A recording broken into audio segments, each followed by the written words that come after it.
Hoje, eu gostaria de tomar um tempo para estudar a palavra de Deus com vocês com o sermão intitulado Exército de Deus e Fé. Na Bíblia, encontramos muitos registros sobre exércitos. Há muitos registros sobre os guerreiros de Gideão, o exército de Josué e o exército de Israel em várias partes por toda a Bíblia.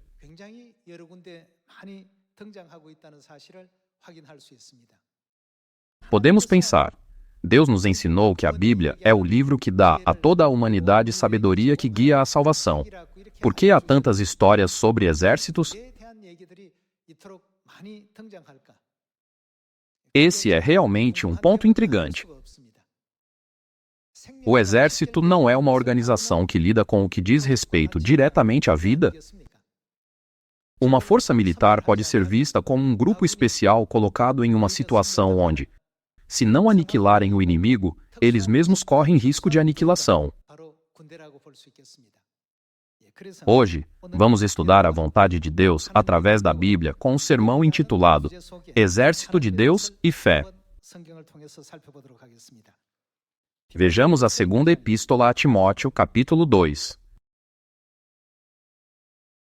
Vejamos a segunda epístola a Timóteo, capítulo 2 e versículo 3. Participa dos meus sofrimentos como bom soldado de Cristo Jesus. Quem nós somos? Cada um de nós é um bom soldado de Cristo Jesus.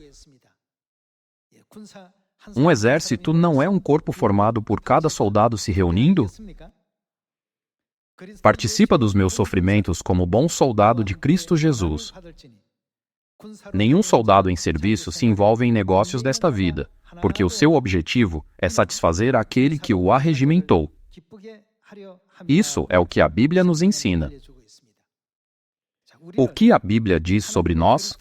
A Bíblia diz que somos bons soldados de Cristo Jesus.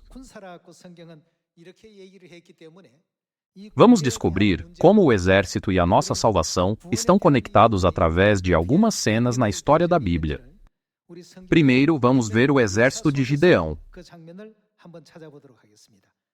Vamos para o livro dos Juízes, capítulo 7. Naquela época, a nação de Israel vivia sob o domínio severo dos midianitas, sofrendo sob constante opressão.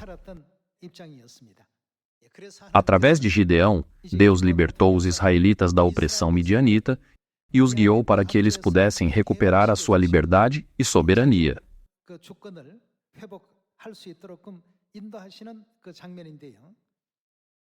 Capítulo 7 e versículo 1.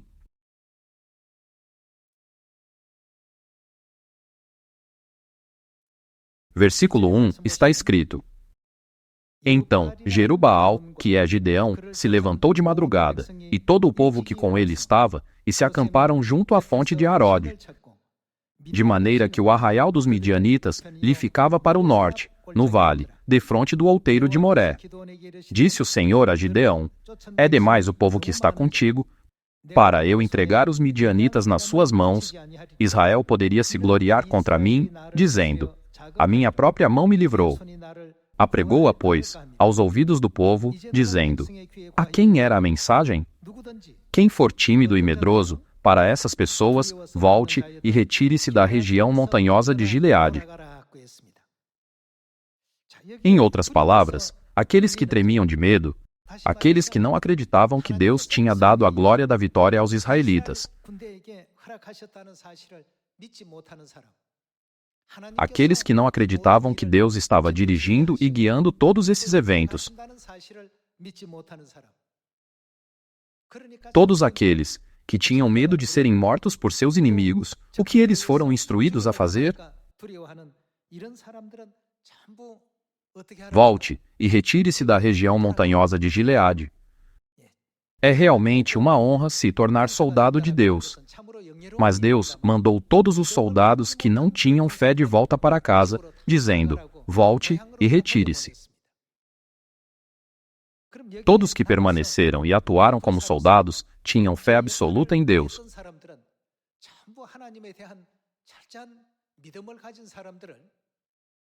Podemos confirmar que em cada época, seja na época de Gideão, na época de Josué ou na época de Moisés, Deus desejou não apenas um exército físico, mas também um exército espiritual desse tipo. Os que tremiam de medo foram todos enviados para casa. Então, voltaram do povo 22.000 e 10.000 ficaram.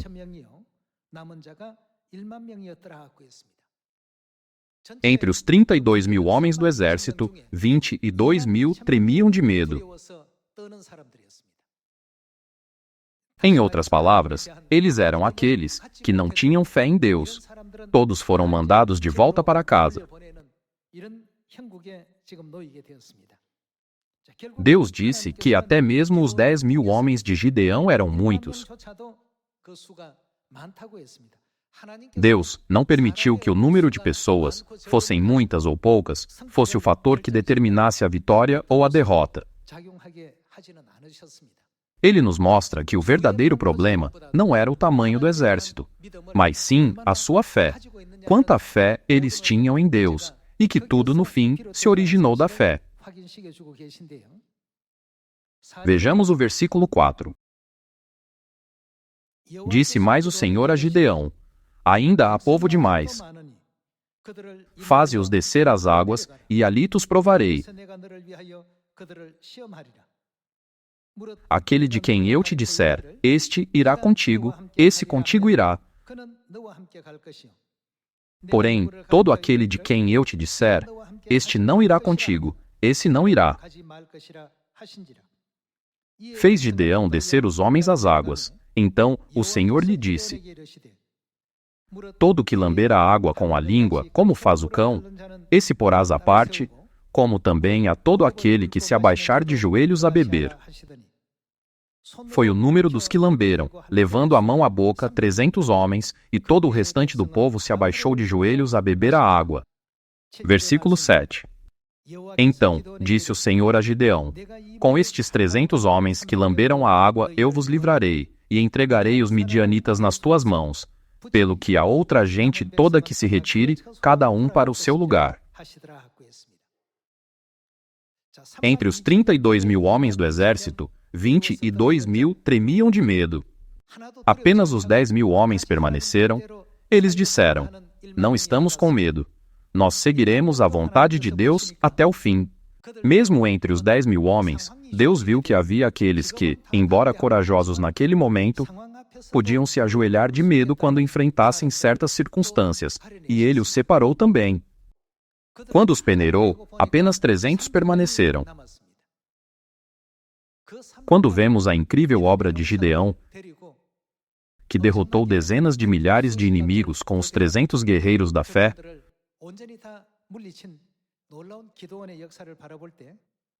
podemos confirmar que aqueles que tinham absoluta fé em Deus foram escolhidos como o exército de Deus.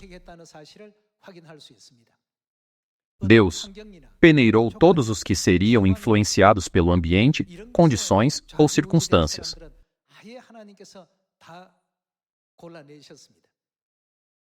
Nesta época do Evangelho também, como está escrito na segunda epístola a Timóteo, capítulo 2, fomos chamados para sermos bons soldados de Cristo, assim como o exército de Gideão. Para nos tornarmos soldados que são corretamente usados diante de Deus, devemos ter fé. Devemos pensar sobre quem está guiando o nosso Evangelho, quem o está dirigindo e qual será o resultado para nós.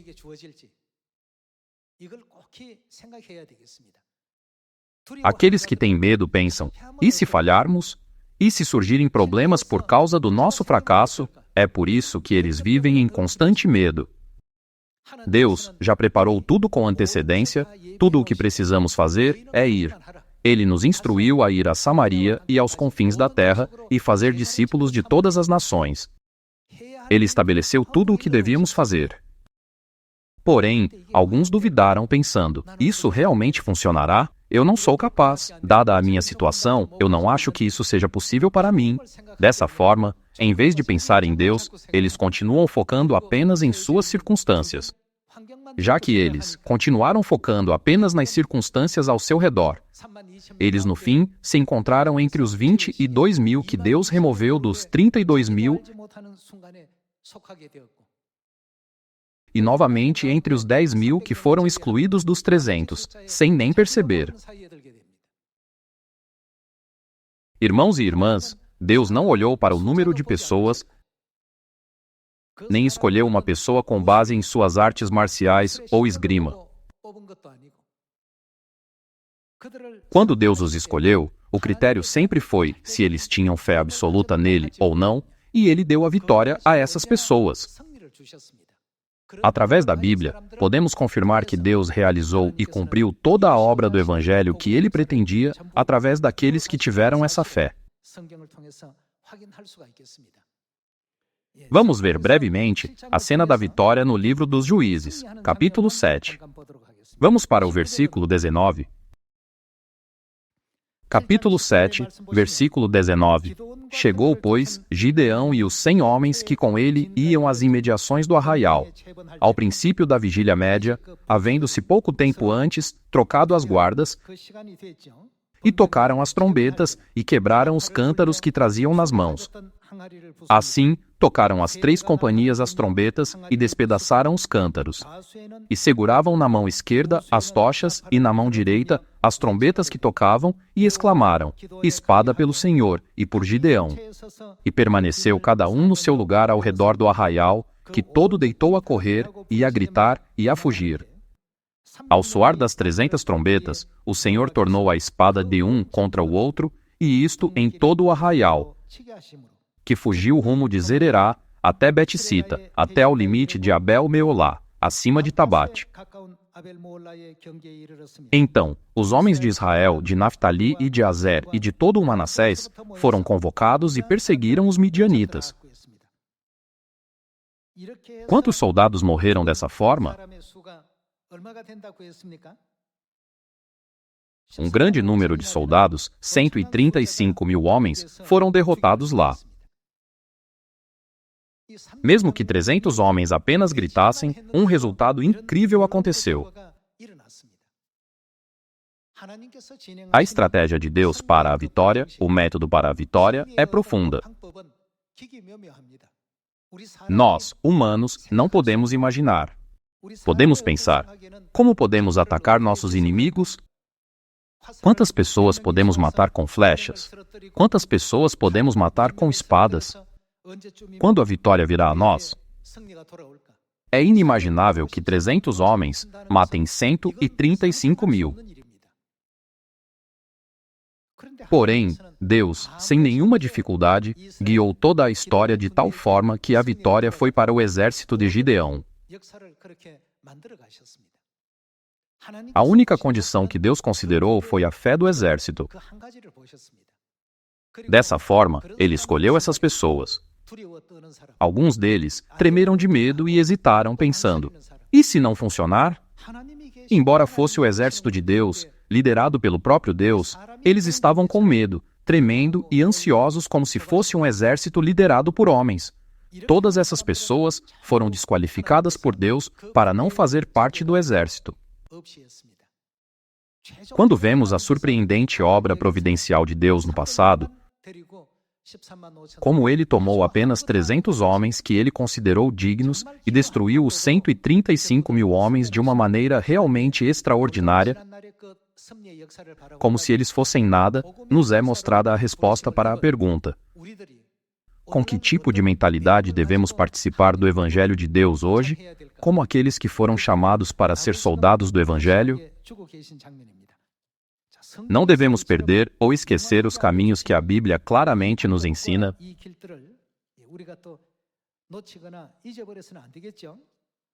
Vejamos o livro de Josué, capítulo 6, versículo 1.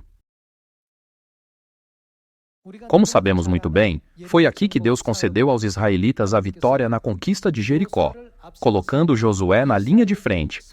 Capítulo 6, versículo 1. Ora, Jericó estava rigorosamente fechada por causa dos filhos de Israel, ninguém saía nem entrava.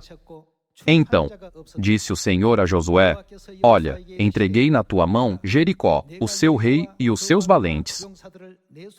Vós, pois, todos os homens de guerra, rodeareis a cidade, cercando-a uma vez. Assim fareis por 6 dias. 7 sacerdotes levarão 7 trombetas de chifre de carneiro adiante da arca. No 7º dia, rodeareis a cidade 7 vezes, e os sacerdotes tocarão as trombetas. E será que, tocando-se longamente a trombeta de chifre de carneiro, ouvindo vós o sonido dela, todo o povo gritará com grande grita, o muro da cidade cairá abaixo, e o povo subirá nele, cada qual em frente de si. Deus ordenou que eles lutassem uma batalha que não parecia uma batalha, nem espiritualmente, nem fisicamente. Rodeareis a cidade, cercando-a uma vez no 7º dia. Rodeareis a cidade 7 vezes. E será que, tocando-se longamente a trombeta de chifre de carneiro, ouvindo vós o sonido dela, todo o povo gritará com grande grita. Um exército não era necessário naquele lugar. Uma batalha deveria acontecer, mas parecia não haver nenhum sinal de batalha. Deus deu a eles essa estratégia. Nessa situação, o exército de Josué seguiu a palavra de Deus exatamente como ela era e a cumpriu em obediência. Vejamos agora o versículo 15 para ver o resultado da obediência deles. Vamos para o versículo 15. No 7º dia, madrugaram ao subir da alva e, da mesma sorte, rodearam a cidade 7 vezes. Somente naquele dia, rodearam a cidade 7 vezes. E sucedeu que, na 7ª vez, quando os sacerdotes tocavam as trombetas, disse Josué ao povo: Gritai, porque o Senhor vos entregou a cidade. Porém, a cidade será condenada, ela e tudo quanto nela houver. Somente viverá Raabe, a prostituta, e todos os que estiverem com ela em casa, porquanto escondeu os mensageiros que enviamos. Vamos ver o que aconteceu depois disso no versículo 20. Gritou, pois, o povo, e os sacerdotes tocaram as trombetas. Tendo ouvido o povo o sonido da trombeta e levantado grande grito, ruíram as muralhas, e o povo subiu à cidade, cada qual em frente de si, e a tomaram. Jericó, a primeira cidade de Canaã, parecia ser uma fortaleza inexpugnável. Mas depois que os israelitas a rodearam uma vez por dia, durante 6 dias e 7 vezes no 7º dia, tudo o que eles fizeram foi gritar. E naquele momento, as muralhas impenetráveis de Jericó caíram. Aqui também, Deus exigiu fé do exército de Josué. Podemos realmente vencer assim? Podemos vencer a batalha assim? Pensem na estratégia de guerra. O método que Deus usou com o exército de Gideão e o método que ele usou com o exército de Josué em Jericó superou completamente o raciocínio humano comum. Eram caminhos que iam muito além do senso comum.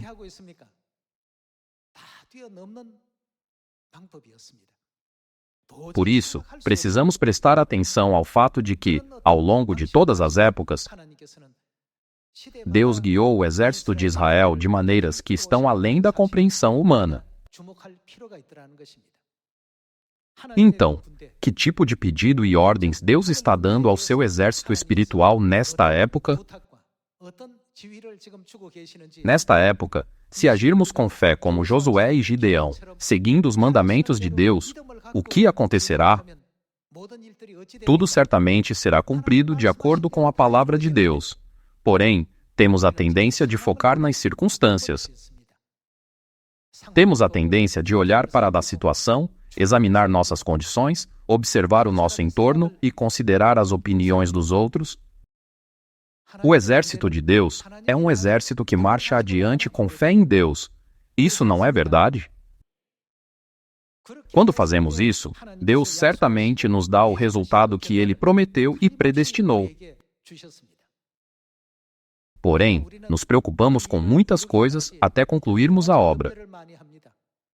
Já que pensamentos humanos, métodos humanos e ansiedades humanas continuavam enchendo suas mentes, foi dito a eles: vocês não são qualificados, por isso, voltem para a sua cidade natal.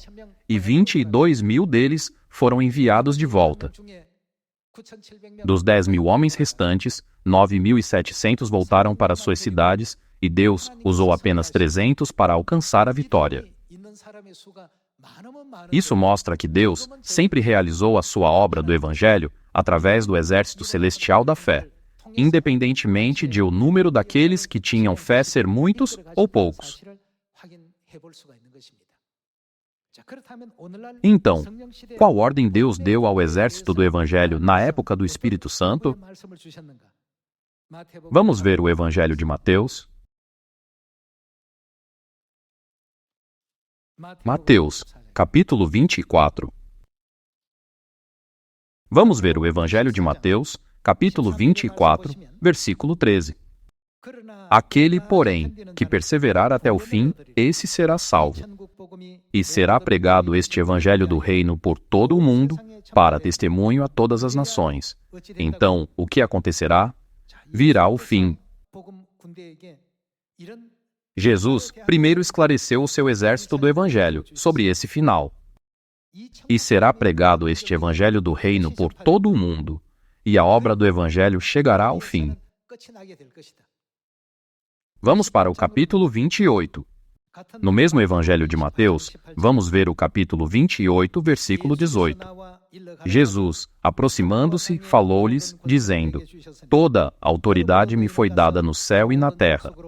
Ide, portanto, fazei discípulos de todas as nações, batizando-os em nome do Pai, e do Filho, e do Espírito Santo, ensinando-os a guardar todas as coisas que vos tenho ordenado. E eis que estou convosco todos os dias, até a consumação do século. Jesus, o comandante do exército do Evangelho Celestial, disse que este Evangelho certamente seria pregado em Samaria e até os confins da terra. E ele nos ensinou claramente o método: fazei discípulos de todas as nações. Assim como Deus disse a Josué para rodear a cidade de Jericó uma vez por 6 dias e rodear 7 vezes no 7º dia, Deus está nos mostrando agora como cumprir seus mandamentos. O que devemos fazer para todas as nações? Ide, portanto, fazei discípulos de todas as nações, batizando-os em nome do Pai, e do Filho, e do Espírito Santo, ensinando-os a guardar todas as coisas que vos tenho ordenado.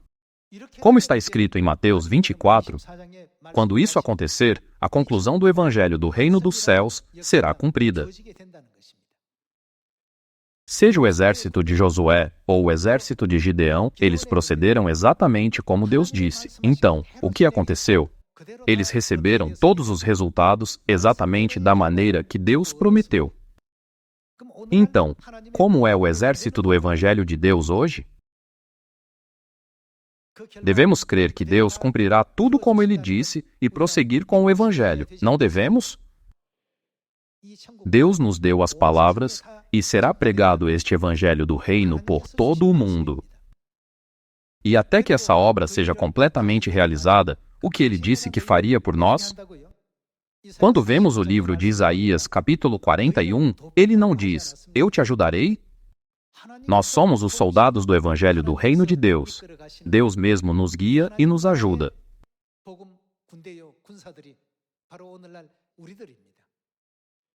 Porém, e se dúvidas surgirem em nós e não tivermos coragem de tentar porque não temos fé? O que Deus dirá a nós? Vá para casa, volte para sua terra.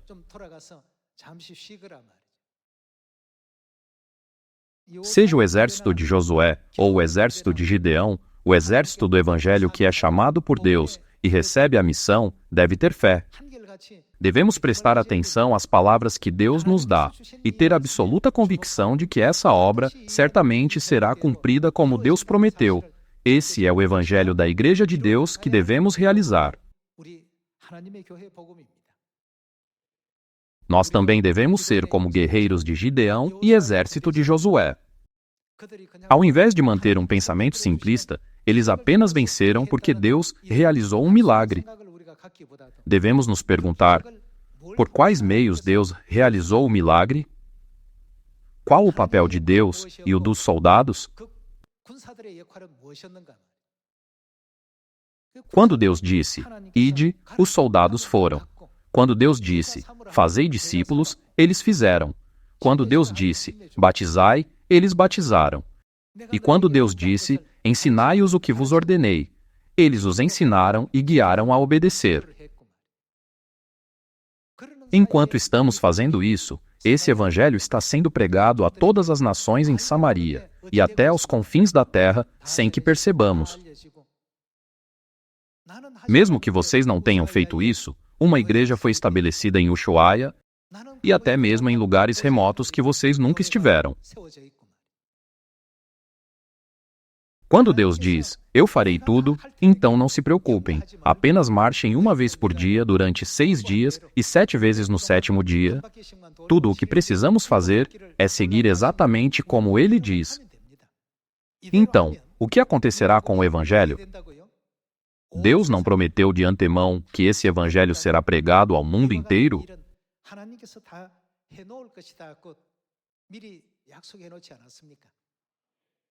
Devemos pregar a todos o Evangelho da vida que o pai e a mãe nos ensinaram. E se o nosso vizinho disser, você morava na casa ao lado, mas você nunca pregou para mim? Para não ouvirmos essas palavras de reclamação daqueles ao nosso redor, é nosso dever pregar as boas novas aos nossos vizinhos, conhecidos, parentes, família, amigos e colegas de trabalho.